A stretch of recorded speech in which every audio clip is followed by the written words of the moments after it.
So here we are with EFT with the Source Technique, Level 1. EFT stands for Emotional Freedom Techniques. I call it a miracle at your fingertips. The beautiful part about EFT is it can be done anywhere. I've even done this in a lounge or a bar. I actually did EFT with a sergeant in the military. It was right before he was headed over to Iraq for the Iraq War. And he was really worried. And again, we're sitting right there in the bar together, and he starts telling me his whole story, and the music's blaring, and he's having to shout over the table. But he just starts telling me about how worried he is and how all the wives of his guys are calling him, and the wives are saying, "You better bring my husband home." And he all of a sudden became aware that he had this great responsibility, and he was really scared. And he was telling me all about it. And I said, well, I know this little technique. It's called EFT. And so right there in the bar, I've got him tapping over his heart and on the other side, and he's tapping, and his guys are walking by and looking at him and kind of smiling and snickering. And, we worked together probably 15 minutes, and he was released. He was so happy. He started buying drinks for everybody. And I stood down for that time. I was headed out of town, but he was so excited, and he was so grateful. And he said, "You know what? I'm ready." And what I did in that tapping round, just real quickly, is I reminded him that his guys, it looks like that they are his to take care of, but they really belong to God. And that if he would turn over the situation and give it to God to manage, that he could listen for guidance, he could follow the steps, and he could be watching out, of course, for all of his people. But it really is God's to watch over us. And that seemed to really speak to him in a way that he could put it down. Then we did a little prayer together right there, and he was good to go. So that made me really happy that I could help him prepare to head off to the battlefield. So again, it can be done anytime. You might find yourself doing this in the middle of the night, wherever you are, even your car at the stoplight. There's lots of good places. And any place, of course. Now, sometimes you'll see in that first picture, I'm actually applying the EFT on another person. I do that a lot. I'm a nurturer, but I also like people to learn how to use tapping themselves, because I want them to know how to use it at home when I'm not there. But I work a lot with issues of emotional pain or issues of the heart. And so I love to apply the tapping for them so they can just close their eyes and be present with the emotions as they are released. But if you're tapping out something else, it's really fine to tap as the people are in that picture on the right. They're tapping and following along with each other. You can do either for yourself, that if you don't like tapping other people, or even during, some of the protocols we have to follow today, maybe you don't feel that's a good thing to do. Just know that you can do it either way. You can tap for someone, or you can tap on yourself while the other person mirrors you. EFT for rapid stress relief. So if you ever have one of those days, and I think we all know what those are like, with EFT, you are going to know exactly what to do. You will feel like you have a little secret weapon that releases your stress. I call it your late night companion. I don't know about you, but I have some sleepless nights, not for the same reasons anymore. Actually, I just don't need a lot of sleep anymore. I probably sleep about 3 to 4 hours a night, not all at the same time. I do a lot of meditation these days in the middle of the night, and I don't do as much tapping in the middle of the night, but I sure used to. So EFT was my late night companion. You can use it when you can't sleep, when your stress level is too high, when your mind won't shut off or shut down. You will know exactly what to do. It is something that brings about powerful healing and transformation. It is non-invasive. It can be used by just about anyone, even little babies. Like if a baby is really got a lot of gassiness and frustration, you can actually tap on the side of their little hand and it helps their energy meridians to release and let go. And you just tap it with your little finger. You're not invasive at all. I would say the only thing that happens with EFT that is a side effect is sometimes when you have a big tapping release of emotional pain and worry and fear, you might want to take a nap. So try to do EFT at a time when you can do that. If you are starting your day and you're ready to head off to work, it may not be the best time to do some EFT for yourself because it does make you feel like you just put something heavy down, and then you know how you might want to relax and just take care of yourself for a little while. It is not painful, but you will feel a relief and you might want to rest. So it even works with pets. I am not a specialist in using it with pets, but I know there are people that do this with great success. I have used it with my pets before, but I am not up to date on where all of the wonderful tapping points are for pets. So I've just done it a little bit over their heart and different places that seem to make sense, and they love it. So any age group will work. We've got our kids, we've got our teens, we've got our families, we've got people that are moving on in their years a bit, and there we have our little pet. So just keep in mind that it's a tool that you can use with anyone. When a child has a fear, it's really scary for them. Maybe they have their first quiz and they've never had a quiz before. I have used this so many times with my own children just to help them to clear away the fear and the anxiety. And these are things you'll learn in this class. So there's a fun little experience where a butterfly landed in my hand actually twice in the same few minutes. I had put my left hand out and he landed there, and then he landed in my right hand and he just stayed there. And I was just laughing about that because it was like a message. I had been asking God, am I on the right path? Is this the right thing? Am I going the right way? Please give me a sign. And then the next day, a butterfly landed in my left hand and then in my right hand. And that was pretty sweet. We can use EFT for fears and phobias, and that means any. It can be the deepest, darkest phobia that you have. Some people are afraid of snakes or spiders or water or heights. I think I've covered them all, it seems like, in my career with EFT.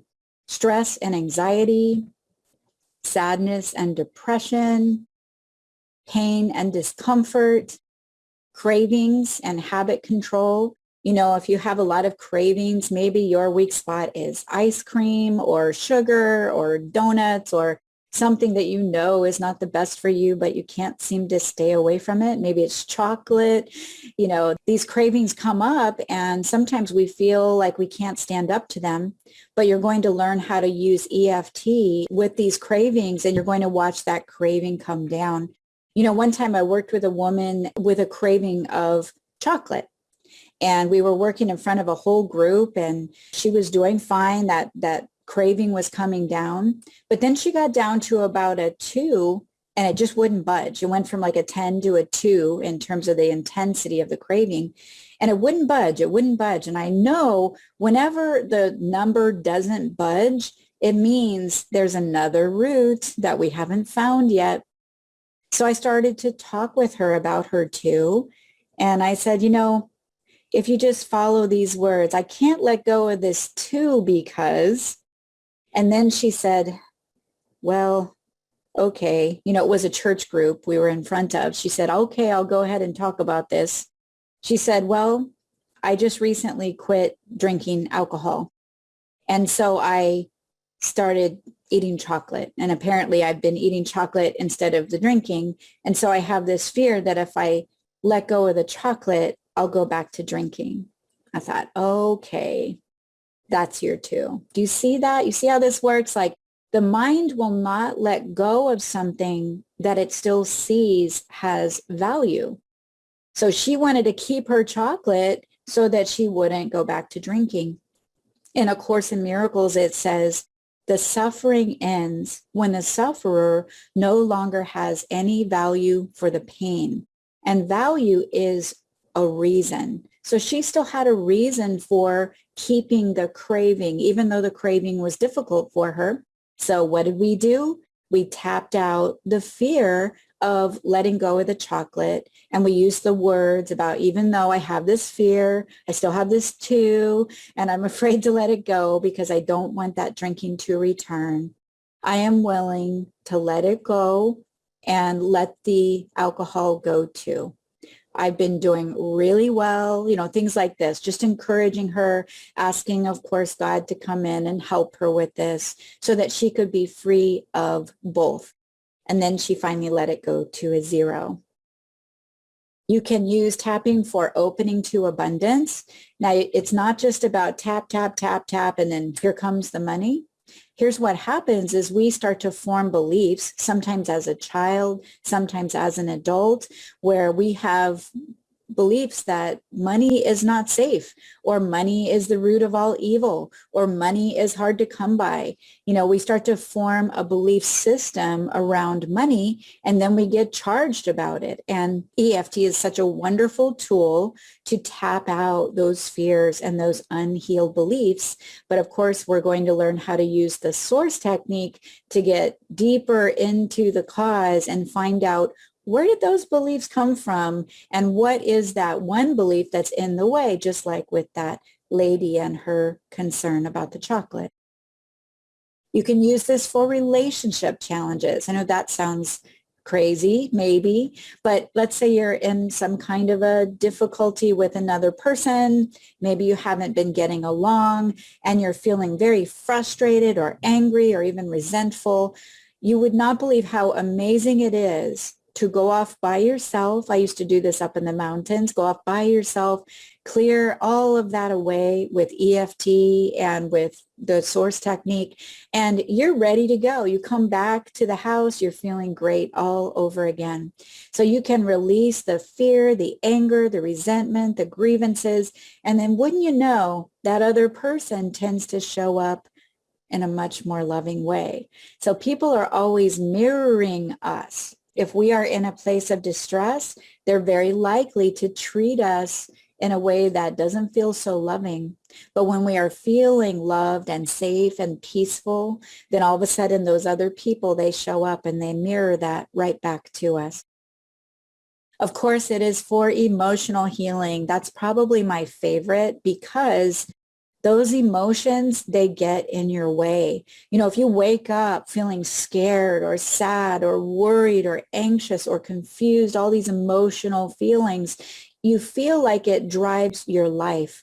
And in essence, the emotions are not driving your life.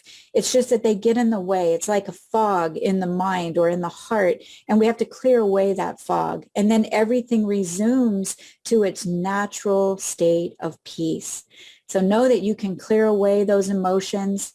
By the time you get to a feeling of depression or sadness or worry or fear, you've already made a decision against yourself or someone else. That's where those feelings come from. They are the effect of making a decision against yourself or someone else. And what we're going to do with EFT tapping is we're going to dive in and we're going to help you learn, where did you make that decision? And let's get that decision undone, turn it over to higher consciousness and make some new decisions and tap out all the emotional triggers along with it. And you're going to feel like a new person. And of course, physical discomfort, as I'll share along the way, I have worked with people that have had great sciatica pain or migraines or back pain or foot pain, you name it.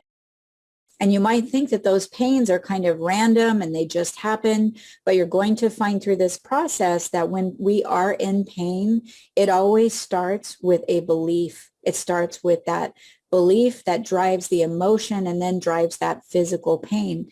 Back in the day when I would have to see a chiropractor 3 times a week, I was in emotional pain, deep emotional pain. And when I was able to release that emotional pain, guess what? No more neck pain, no more chiropractor. And my hair grew back. Nice bonus.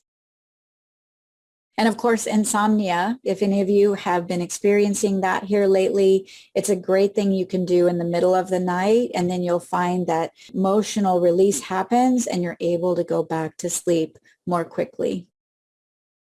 The bottom line, see, I'm still an accountant, is try it on everything. Don't let anything slip by. Give it a try. I know when we learn tapping, all of us, we just become like tapping fans and we like to use it everywhere. But it is so great, and your friends and family will see as well.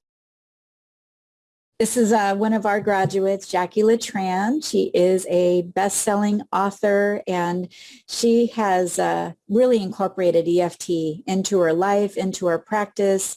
She is a nurse practitioner, and she started using EFT with the source technique with many of her patients. And she was able to do those things and really not have to go into so much of the medication for people. So people were getting well even without the medication. And we have our friend Miguel. Miguel is a veteran. He is one of the first people that I worked with after I learned officially how to use EFT. This is way back in the very early 2000s. And Miguel came to me because he is a veteran and he had had some really difficult experiences on the battlefield.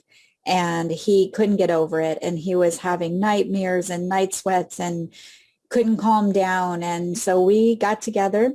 At the time I had put myself out on the internet as an EFT practitioner, and I just wanted to learn it. So I put myself out there for free, and I did hundreds of sessions, and they were by phone and in person and all over the place.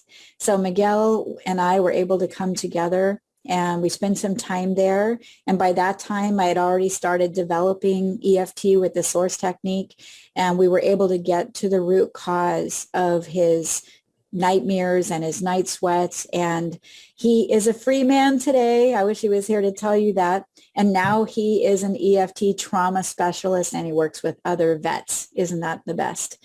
So he's a great man. He calls me his earth angel, which I love because we were able to free him together. And of course, all glory to God. So I'm pretty excited about Miguel. So what is EFT? It's commonly known as tapping. It is a form of psychological acupressure using the same energy points and meridians used in traditional acupuncture and acupressure to treat physical and emotional ailments without the invasiveness of needles. Now, that's kind of a long definition. I think I like the definition offered by my friends at the party. It's something that takes the emotional pain away and physical. So that's probably the short version. But we need to know that it is non-invasive as long as you have your 2 fingers with you, or some fingers, even tapping, I suppose, with your knuckle, that would work fine too.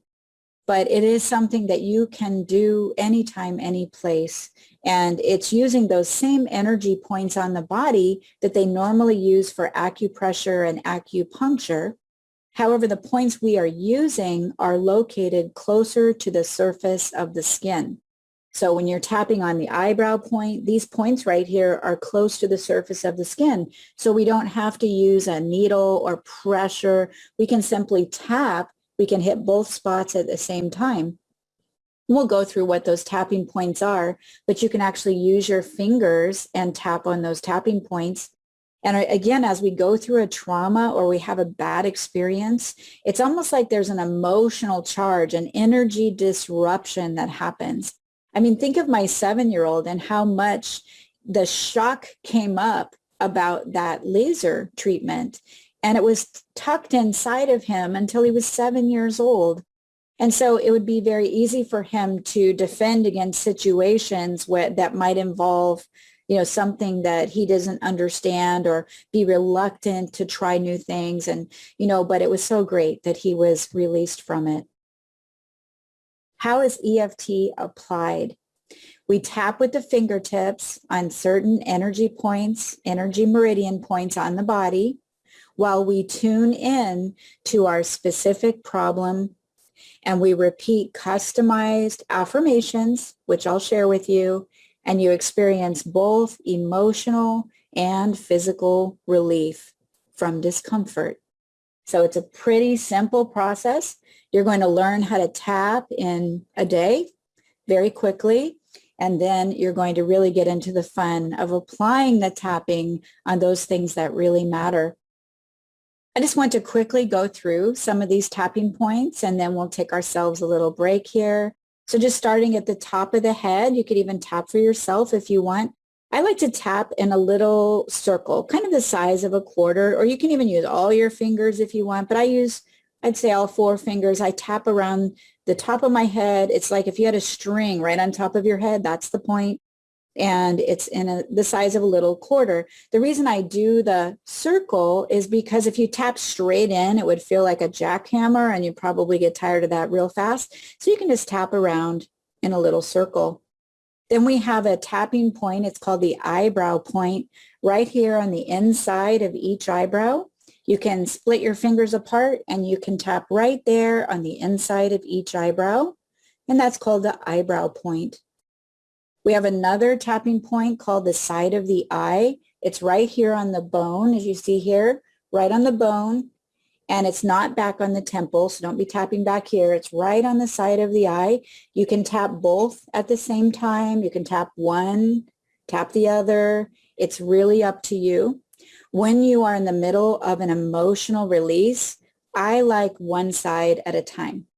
You know, if you're sobbing and you're releasing grief from loss of a loved one, you know, it's a lot to tap on both sides of your eyes while you're tuning into that grief and that loss. At least it is for me. And so it's okay if you tap one side at a time. When you do your first round, you can maybe come down this side. And when you do your second round, come down this side. And then you can have a nice feeling of balance as you move through the process. Now we have under the eye. It's actually right straight down from the pupil, right there on your cheekbone. You can just use both fingers tapping there. Again, you can do both at the same time. If that feels overwhelming, be sure to do one at a time, but come on back through and catch the other one the next time. It just feels good. You will feel it on the inside. Then we have a point right here under the nose. It's called under the nose, and it's just right there between your lip and your nostril. We have another one here on the chin, kind of on the high side of the chin, if you were thinking about something, right? Tapping right there on the high side of the chin. It is called on the chin. And now there's one here at the collarbone point. If you run your finger down your throat, there's a little U bone right there. And the collarbone, or you'll feel those points right there in your neck. That is your collarbone. But we're going to come down about a 1/2 inch down diagonally from those points, and it's kind of right there on the flatter surface of your collarbone. Don't go too far down, but right there, you're still catching the collarbone, but you want to catch that area right down about diagonally about a 1/2 inch down, right there, collarbone. Now, in the basic recipe, they don't always include the heart point. Now, Gary Craig used that along the way, and I picked it up, and I love it. In fact, it's my favorite point. I'm going to go ahead and introduce it, even though we won't be using it yet, but it's right here over the heart. If you were doing the Pledge of Allegiance, and then you just dig your fingers in, you're in the right place, right? So you just tap in a little circle there, again, about the size of a quarter, and you can tap right there in that fleshy area between your collarbone and your heart. It's a wonderful tapping point, especially for issues of the heart. You will love it. So don't forget about that point. Now there's another tapping point. It's under your arm. It's right here for ladies. It's right there where your bra strap is. And for men, it would be right across from the breastbone there. And that is under the arm. You're going to see in my tapping series, I don't use this point a lot. And there's a reason for that. It actually works really, really well. If you want to use it at home, by all means, go for it. When I'm working with a client, if someone is a little heavier set, they're not going to be able to reach over. It's just hard. It's not easy for me either, but I like it and it feels good. And doing this just doesn't do it for me. So if a person can reach over and reach that point, that is great. It's a great point. Be sure to include it. Also, when I'm working with a client and, we might be new to one another, picking up their arm and tapping under their armpit, I feel like it's a little invasive for them. And then when they may not be able to do that for themselves, I just pick other tapping points that are more comfortable. I don't want you to forget this point. It's a great point. It kind of feels like it clears out that whole adrenal area, Anyway, if you see me not use it so much, it's usually because for professional reasons, it just feels a little invasive, or also it's a little hard to get to. There's also an under the breast point. So right there under the breast, those are good ones. You might want to tap with your hand going this way or hand going this way. You're also going to find through this process that when you're alone, you can even tap on the breast, especially for issues of the heart. And it feels very good and very releasing. So something you might want to do in the privacy of your home, but it's a good thing. There are tapping points down here inside the knees, and you can just tap on the inside of your knees with your fingertips right there inside the knees. Easy to do. I don't use that a lot. I do use this point when we're doing a full body clearing. Let's say I'm working with someone that has an addiction and they have been trying to shake this thing for a long time, and we found the roots and the causes and we've cleared them away and they're feeling good and they're feeling free. Well, I like to do a full body tapping. So I bring it all the way down to their toes. So when it feels like they need a full body clearing, something that's been in deep in a long time, you'll see that I like to use those lower points as well. But generally, I will keep the tapping to the upper body. So you can tap on the inside of your knees very easily.